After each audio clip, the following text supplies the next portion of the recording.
Hello अस्सलाम वालेकुम, कैसे हो आप लोग। उम्मीद करता हूँ खैरियत से होंगे। इस वीडियो में हम बात करेंगे इटली में जो एग्रीकल्चर के लिहाज से जो जॉब्स आई हुई हैं, कैसे आप उसमें अप्लाई कर सकते हो, कैसे आप जॉब ले सकते हो और कैसे एप्लीकेशन जो आप अप्लाई कर रहे हो वो सीजनल वीज़ों में भी हेल्पफुल हो सकती है। और ये एग्रीकल्चर जो जॉब्स हैं ये सीजनल वीज़ों के लिए भी पॉसिबल है कि कन्वर्ट होकर आप अप्लाई कर सकते हो। डिटेल में जाएंगे। डिटेल में जाने से पहले सबसे रिक्वेस्ट करूँगा कि चैनल को सब्सक्राइब कर दो ताकि आने वाली वीडियो आप देख सको। जी हाँ, इटली सबको पता है इटली कैसा कंट्री है। इटली बहुत अच्छा एडवांस कंट्री है, यूरोप में आता है, शेंजन कंट्रियों में आता है। और इटली में ऑलरेडी सीजनल नॉन सीजनल वीज़े होते हैं जो बहुत सून सीजनल वीज़े भी ओपन होने वाले हैं। सीजनल वीज़े भी एग्रीकल्चर के लिहाज से होते हैं बट उनकी अभी डेट अनाउंसमेंट नहीं हुई है, जो बहुत जल्द होने जा रही है। आप ये कह सकते हो कि 10 दिन बाद भी डेट अनाउंस हो सकती है, 1 महीने बाद भी डेट अनाउंस हो सकती है। बट ये है कि इटली ने सीजनल वीज़े दोबारा ओपन करने की जो मंजूरी है वो दे दी है। और जिन लोगों ने पहले भी अपने जो सीजनल वीज़ों के लिए अप्लाई किया था जिनका कोई जवाब नहीं आया, तो पॉसिबिलिटी है उनमें से भी लोगों के वीज़े इशू किए जाएंगे, उनकी एप्लीकेशनों को भी फर्दर फारवर्ड किया जाएगा और उनका प्रोसेस होगा। तो जिन लोगों ने पहले अप्लाई किए होते वो भी उम्मीद पे रहें कि हो सकता है, और जो अब अप्लाई करेंगे वो भी उम्मीद पे रहें कि हो सकता है। सीजनल वीज़े, नॉन सीजनल वीज़े तो आप कभी भी अप्लाई कर सकते हो। आपको पता है नॉन सीजनल वीज़े तो सब चीज़ हर एक कैटेगरी का आ जाता है, आप कभी भी अप्लाई कर सकते हो। आज हम बात करेंगे इटली में एग्रीकल्चर के लिहाज से जो जॉब्स आई हुई है। एग्रीकल्चर के लिहाज से आप खुद देख लो, एग्रीकल्चर में जो चीज़ें भी आती है, फॉर एग्जांपल फ्रूट पिकिंग वाला हो गया या खेती बाड़ी का कोई भी काम एग्रीकल्चर के लिहाज से जो भी आ गया, वो सारी जॉब्स एग्रीकल्चर में आती है। तो एग्रीकल्चर में इस वक्त इटली को ऑलमोस्ट 2 लाख से ज़्यादा लोग चाहिए, और जिनके लिए उनकी गवर्नमेंट से भी जो फार्मर्स हैं वहाँ उन्होंने ऑलरेडी गवर्नमेंट को भी एप्लीकेशन दी हुई है कि जल्द से जल्द हमारे लिए ये प्रोसेस आसान किया जाए ताकि हम लोगों को बाहर से हायर कर लें और काम शुरू हो जाए। तो इन सारे वीज़ों को, एप्लीकेशनों को कब आप अप्लाई कर सकते हो, कैसे आप अप्लाई कर सकते हो, इस सारी बात को हम यहाँ से शुरू करेंगे। कि पहली तो बात है कि वो एशिया से क्यों बुलाते हैं। एशिया से इसलिए बुलाते हैं क्योंकि एशियन बहुत थोड़े सस्ते पैसों में जॉब करके वहाँ उनका काम आसान कर देते हैं। क्योंकि फार्मर यूरोपियन को भी जॉब के लिए हायर कर सकते हैं, बट मसला क्या होता है कि यूरोपियन जो जॉब के लिए आएगा वो ऑलमोस्ट फॉर एग्जांपल अगर 2000 यूरो ले रहा है या 2500 यूरो ले रहा है, तो एज ए एशियन, चाहे वो पाकिस्तानी हो, इंडियन हो, बांग्लादेशी, नेपाली हो, सूडानी हो, वो बहुत थोड़े ऑलमोस्ट 1500, 1200, 1300 यूरो में वो उनका काम कर देगा। तो उनको आधी सैलरी भी बचती है, और एज़ कंपेयर यूरोपियन हमारे लोग काम भी मेहनत से करते हैं और अच्छा काम करते हैं। तो इसलिए आजकल जो यूरोप का ट्रेंड है वो यही है कि एशिया से लोगों को हायर किया जाए। कैसे आप अप्लाई कर सकते हो? अप्लाई करने के वही 2-3 सिंपल तरीके होते हैं। एक तो ये कि आप ऑनलाइन जाके रिसर्च करें कि किस किस को किस किस की ज़रूरत है।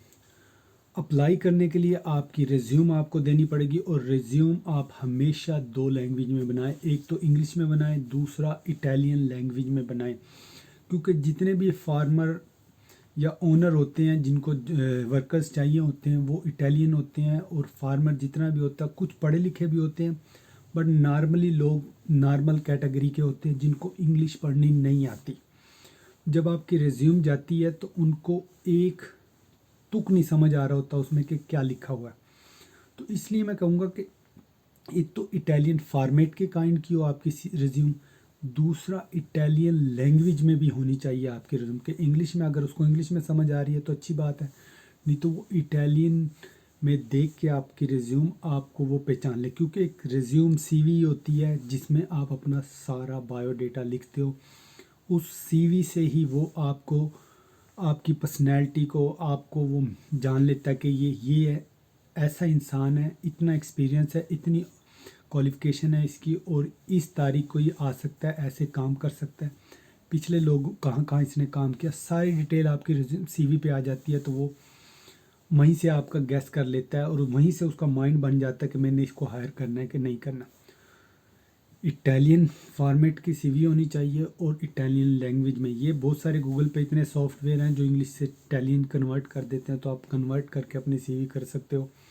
और ऑनलाइन आप जॉब रिसर्च करके डायरेक्ट आप जो जिनको जॉब की ज़रूरत है उन कंपनियों को अपनी सीवी सेंड कर सकते हो। वो आपसे कांटेक्ट करेंगे, अगर उनको आपकी सीवी समझ आती है, अगर इटालियन लैंग्वेज में हुई है, उनको समझ आई, तो वो आपसे कांटेक्ट करेंगे। बाय मेल कर लो, बाय स्काइप कर लो, ये थोड़ा हल्का था इंटरव्यू लेंगे सम काइंड, बट इस वक्त जो सिचुएशन है कोई इंटरव्यू नहीं लेता। ऑलमोस्ट ऐसे ही आपकी जॉब हो जाती है अगर आपके पास थोड़ा बहुत एक्सपीरियंस है जिस जॉब के लिए आप अप्लाई कर रहे हो। ऐसा नहीं है कि आपने जॉब आप एक्सपीरियंस आपके पास किसी और चीज़ का अप्लाई आप किसी और चीज़ में दे रहे हो, तो ऐसा कभी भी रिप्लाई नहीं आता। बहुत कम चांसेस होते हैं, आप कह सकते हो 1%, बट अगर आपका एक्सपीरियंस भी है और उसी चीज़ में आपने अप्लाई किया तो देन उम्मीद होती है कि 90% आपको रिप्लाई आएगा। रिप्लाई आता है, आप उनको अपने डॉक्यूमेंट सेंड करते हो, अगर उनको पसंद आता है तो वो आपके लिए वीज़े का अरेंजमेंट कर देते हैं। बाज़ एम्प्लॉय फ़्लाइट भी देते हैं आपको, रिहाइश भी देते हैं। यह आपकी बात पे होती है कि आप उनसे बात कैसे करते हो। बाकी जॉब के लिहाज से इस वक्त बहुत ज़्यादा अपॉर्चुनिटी है। दूसरा तीसरा फर्दर यही है कि या तो आपका कोई वहाँ ऑलरेडी इटली में मौजूद हो, कोई दोस्त यार, कोई रिश्तेदार या किसी के जानने वाला होता है, तो आप अपने दोस्तों से, अपनी फैमिली में किसी से पूछ सकते हो कि कोई अगर यूरोप में है तो आप उनसे भी रिक्वेस्ट कर सकते हैं कि सर मेरी रिज्यूम 2-4 लोगों को दे दें। अगर बाई हैंड जाके दी जाती है तो चांसेस और ज़्यादा होते हैं, क्योंकि जिनको वर्कर की ज़रूरत है आप उनके हाथ में देते हो एम्प्लॉयर के, तो वो देखता है कि सीवी बाई हैंड आई है तो वो कोशिश करता है कि इसी को सिलेक्ट कर लें जो कि सीवी बाई हैंड में और आपकी सीवी लोगों की नज़रों तक भी पहुंच जाती है। कोई जानने वाला है या आपके दोस्त का कोई जानने वाला, तो आप शर्म वाली इसमें कोई बात नहीं, आप उसको अपनी रिज्यूम कह के थोड़ी सी रिक्वेस्ट करके कह सकते हो कि मेरी सेंड कर दें। फिर यही होता है कि अगर आप थोड़े बहुते पैसे हैं तो आप किसी जॉब एजेंसीज़ वाले जो होते हैं उनसे रब्ता करें। एजेंसीज़ भी आपको जॉब लेके देती हैं, उनसे आप बात करें कि मैं जो एजेंसी की फ़ी है वो अपनी फ़र्स्ट सैलरी के बाद दूंगा। बहुत सारी एजेंसियाँ मान जाती हैं। फॉर एग्ज़ाम्पल किसी एजेंसी की अगर $50 में वैसे बात कर रहा हूँ, या आपकी बात पे है कि आप किस एजेंसी से किस तरह बात करते हो।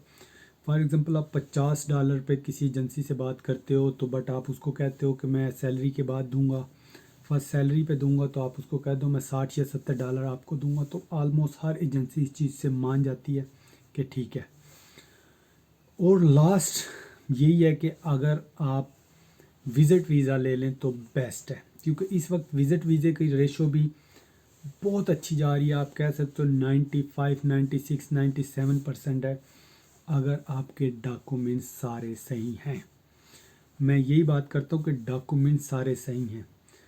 बाद लोग फिर कहते हैं कि ये किसी मेरे दोस्त ने अप्लाई किया था या किसी ने तो उसका वीज़ा नहीं लगा। उसका वीज़ा नहीं लगा इसका बिल्कुल मतलब नहीं है कि आपका वीज़ा भी नहीं लगेगा, ठीक है ना। इसका मतलब ये है कि उसके कोई डॉक्यूमेंट्स में कुछ ना कुछ मसला था जिस वजह से उसका वीज़ा नहीं लगा।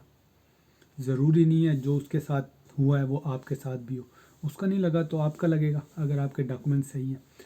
तो हमेशा रियल डॉक्यूमेंट खुद से आप अप्लाई करें, इससे एक्सपीरियंस भी होता है आपको करने का। एजेंट पे जाने का मेरा नहीं ख्याल कोई तुक बनता है। खुद से अप्लाई करें। अगर आपको बाहर निकलने का शौक़ है, 1-2 दफ़ा अगर धक्के भी खाएंगे पता चल जाएगा कि क्या चीज़ कैसे होती है। और ये अच्छी चीज़ है, एक दफ़ा धक्का लगने से आपको लाइफ टाइम आपके आने वाले लोगों के लिए, आप किसी को गाइड करते हो उनके लिए आपको एक्सपीरियंस हो जाता है। तो ये हल्की सी इन्फॉर्मेशन थी सिंपल तरीके से इटली में जो एग्रीकल्चर जॉब के लिहाज से। होप कि आपको समझ आई। अगर समझ आई तो चैनल को लाइक करना, शेयर करना, सब्सक्राइब करना। मिलते हैं आपको अगली किसी और इन्फॉर्मेटिव वीडियो के साथ। तब तक के लिए अल्लाह हाफिज़।